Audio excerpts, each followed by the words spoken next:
जीवन का उद्देश्य क्या है? एक नास्तिक की कहानी।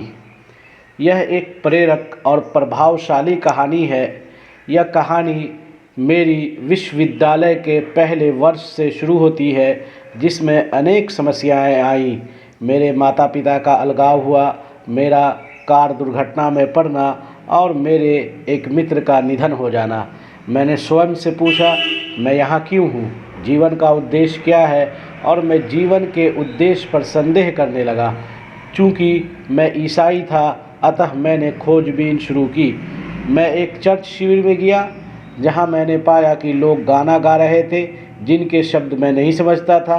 मैंने उन सवालों को पूछा जो मुझे परेशान कर रहे थे, लेकिन उन्होंने बाइबल खोलकर उत्तर नहीं दिया, बल्कि हर व्यक्ति ने अपना व्यक्तिगत विचार प्रस्तुत किया।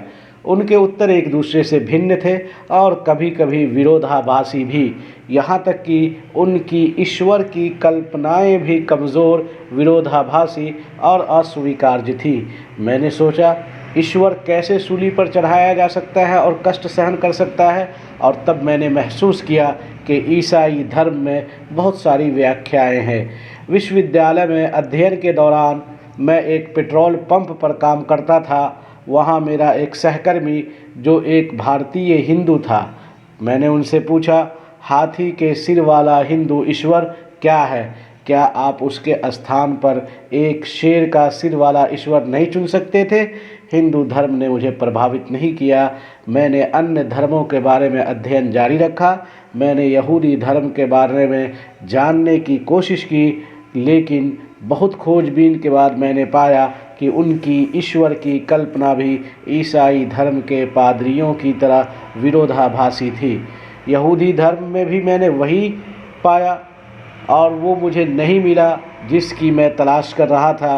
अंततः मैंने बौद्ध धर्म पर शोध किया और सोचा कि यही वो धर्म है जिसे मैं चुनूंगा। किंतु गहराई से अध्ययन करने पर मैंने पाया कि यह धर्म नहीं है, बल्कि एक आकर्षक जीवन शैली है। एक दिन मेरे एक मित्र ने मुझसे उन धर्मों के बारे में पूछा जिन पर मैंने शोध किया था।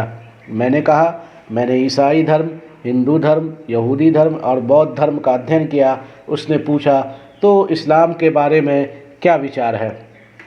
मैंने कहा, मैं इस्लाम पर अध्ययन नहीं करूँगा। मुझे क्या प्रेरित करेगा कि मैं उनके धर्म की ओर जाऊँ? किंतु कुछ समय बाद मैंने खुद को एक मस्जिद के अंदर पाया। बिना अपने जूते उतारे नमाज की चटाई पार करता हुआ मैं लगभग एक सजदा कर रहे व्यक्ति के सिर पर कदम रखने वाला था। तभी मैंने देखा कि एक मौलवी मेरी ओर मुस्कुराते हुए बढ़ रहे हैं और उन्होंने कहा, मेरे दोस्त, यह एक खूबसूरत दिन है, तुम कैसे हो? मौलवी के इस स्वागत ने मुझे प्रश्न पूछने के लिए प्रेरित किया। मैंने वही प्रश्न पूछे जो मैंने पहले पूछे थे। सबसे चौंकाने वाली बात यह थी कि जब मैं सवाल करता था, वे तुरंत जवाब नहीं देते थे। वे कुरान उठाकर कहते, यहाँ पढ़ो मेरे भाई, और वहाँ मुझे हर कठिन सवाल का उत्तर मिलता। 2 सप्ताह के बाद मैंने एक मुसलमान से पूछा, तुम मुझे अपना व्यक्तिगत विचार क्यों नहीं देते? उसने कहा, हम अल्लाह की बात कर रहे हैं, तो मेरा व्यक्तिगत विचार नहीं हो सकता।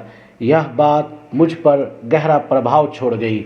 तब मैंने कुरान की एक प्रति अपने घर ले ली और पढ़ना शुरू किया।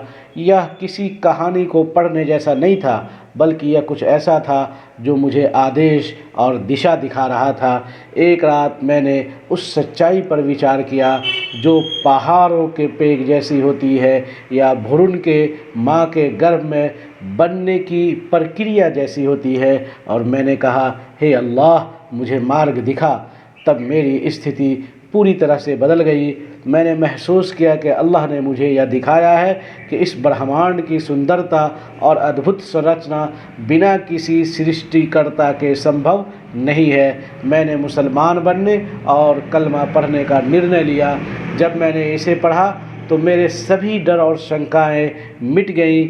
मेरी अपने पिता के साथ अच्छा व्यवहार करने की आदत ने उन्हें यह समझने में मदद की कि इस्लाम की सच्चाई उन झूठी अफवाहों से भिन्न है जो इसके बारे में फैलाई जाती हैं।